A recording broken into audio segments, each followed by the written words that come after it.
Our next speaker is Brigitta Sipőcz, and she will be talking to us about astroquery. Okay, thank you very much. So my name is Brigitta Sipőcz. I'm a direct fellow at the University of Washington. I'm a member of the data engineering team at the Dirk Institute, lead developer of AstroML.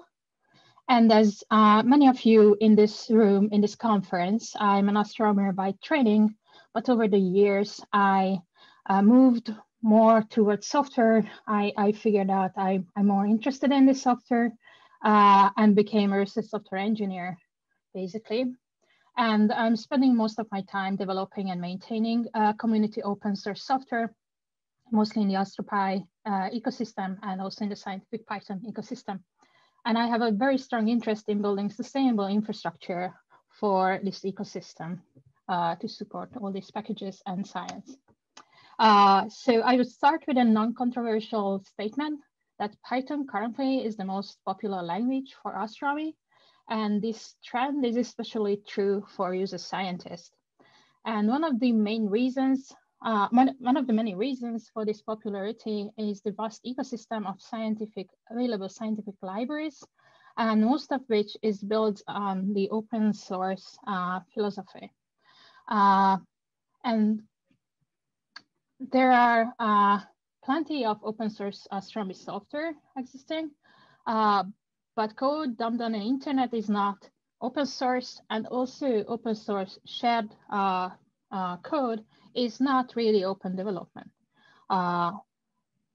But what really driving factor for community building and the success of AstroPy and all the ecosystem is this open development model, which is also building a community, not just the software. So what do I mean here?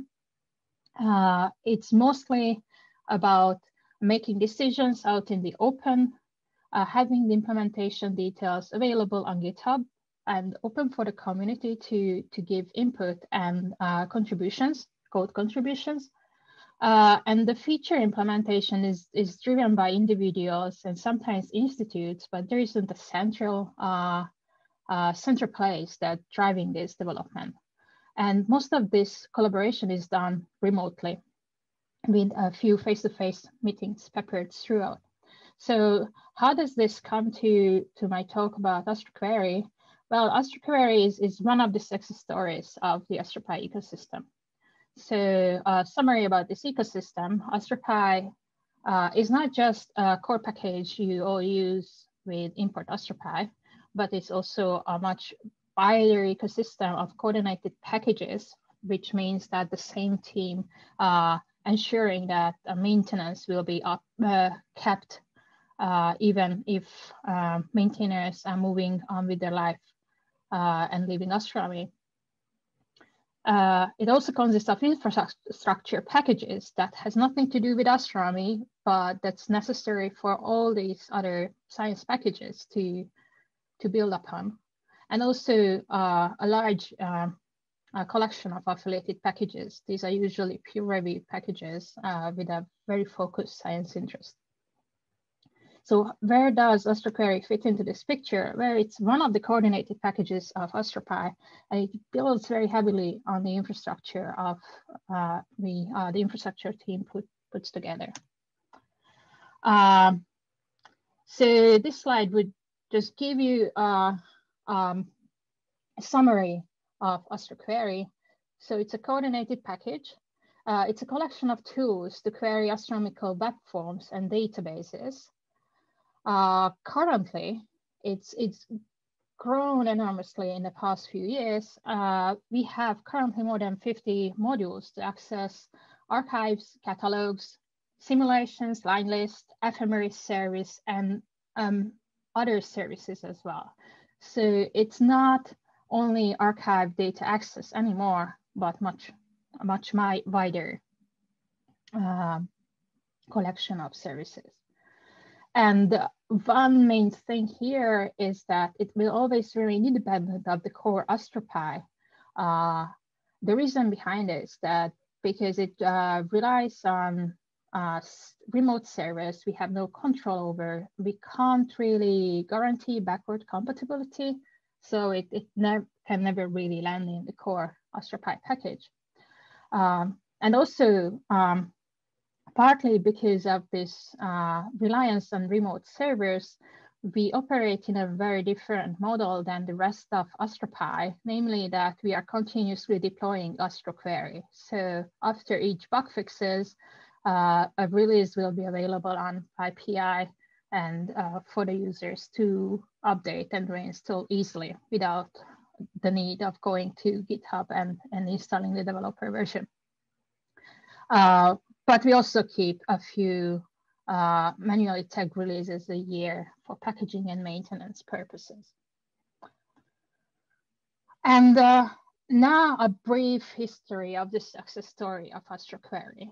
It all started from the user's perspective. So this is where it differs a lot from other approaches. So it started with the user's desire to have a reproducible and easy to use access to their data from Python. Typically, these were observers wanting to download their data, access a catalog, and they wanted to do it again and again and reproduce their workflow from a script. So one of the main desires were to reproduce what was available on the web form. So it was really just a tool to circumvent clicking on a web browser. But then the vision from early on was to converge to a common uniform interface for users, using the same method names and the very similar structure and layout for all the archives, which might have a different web experience for the users. The astroquery over the years grew successfully and became very popular with users, mostly because of this very ease of use. And part of that story is that the modules are developed independently.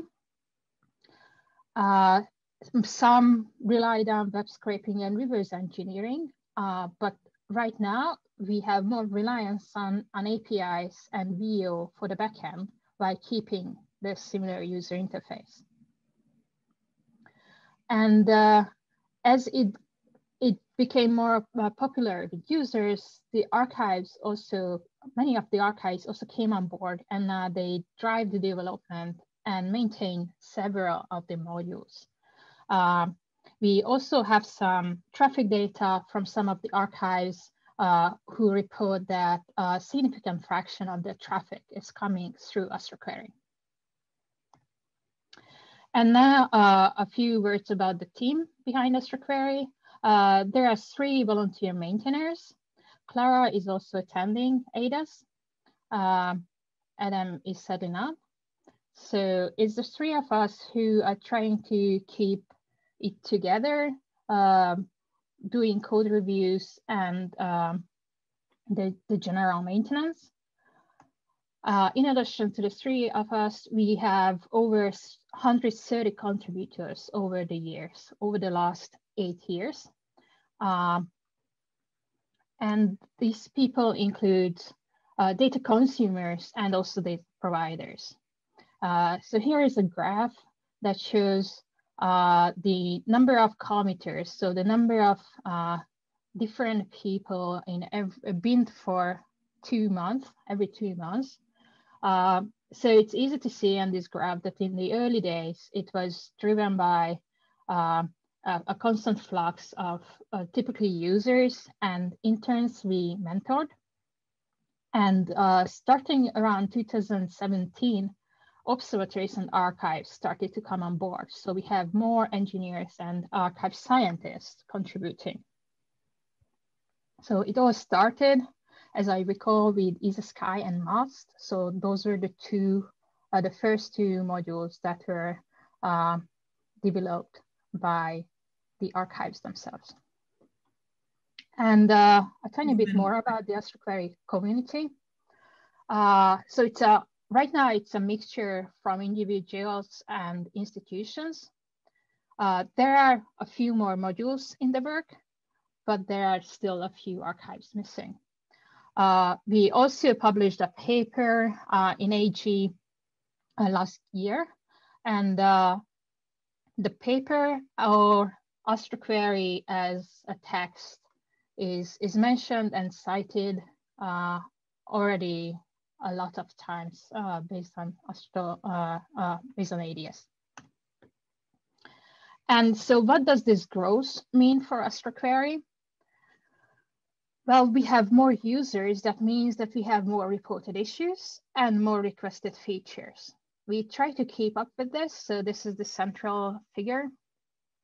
But the open, so while we are working to close and address these reports, there is a growing number of still open ones. And as there are more users, there are also more contributors with pull requests, and all those pull requests needs to be reviewed. So right now, I think it's fair to say we are balanced. We are at the limit of our resources, but to provide more growth, we need more resources for maintenance and or more coordination. And here I would suggest a few avenues to do this, and would welcome a brainstorming session to talk about how to proceed. So one way to grow the developer community is to do internships. We did this for a couple of years, and it was quite successful. And early on, programs like the Google Summer of Code gave a large boost for astroquery, and especially for the inner workings of astroquery, not on the module level, but the very generic structure. And this year, we also run an internship with Outreachy to overhaul some of this infrastructure. We also know about interns working at institutes and working at archives to contribute to those to their modules. These interns are not mentored directly by the astroquery maintainers, but we are collaborating with them. And the other way of growing this developer community is to provide avenues for meetings where the meetings goes beyond the common science interest. A few success stories from the past is, for example, Python astronomy, or the IBOA meeting, which I think last year was very effective. And we could also run sprint events, which happened at a few conferences like SciPy, usually in person, but it can also run online. 2 minutes. And thank you. And then the discussion can go on our mailing list or developer forums like Slack. And to kickstart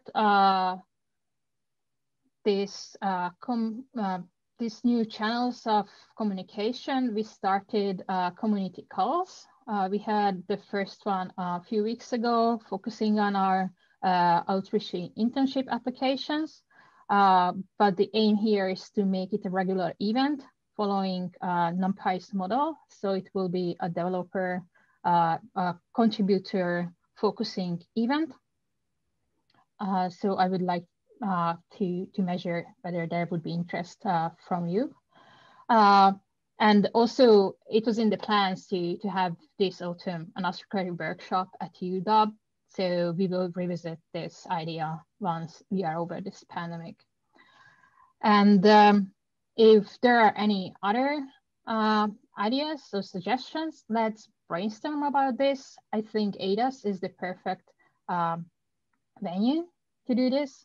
So I would like to suggest to open a channel and chat there, either in text or in a call.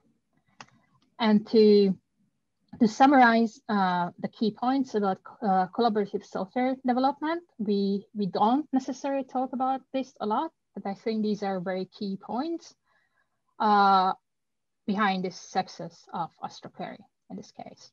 And yes, with this, I would like to take your questions. Thank you, Brigitta. I will allow one question because we have run out of time. So I'll get that question. What are the prospects for implementing queries for astrometry of unknown small bodies? For example, MP checker from Minor Planet Center or SB identification from GPL. If nothing is planned, how can people volunteer to help build them?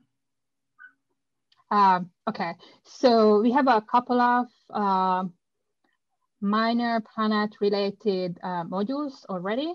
All of these were developed as part of a grant went to SB Pi. And as far as I know, there are still plans to do more development. There is an open issue on the astroquery GitHub, so I would suggest to you to join the discussion there. There is a checklist of what other services they are planning to implement themselves, and I'm pretty sure that more contributions are welcome. The only ask is to coordinate. So I will post the links to that issue on Discord. Great, thank you. Thanks for the talk.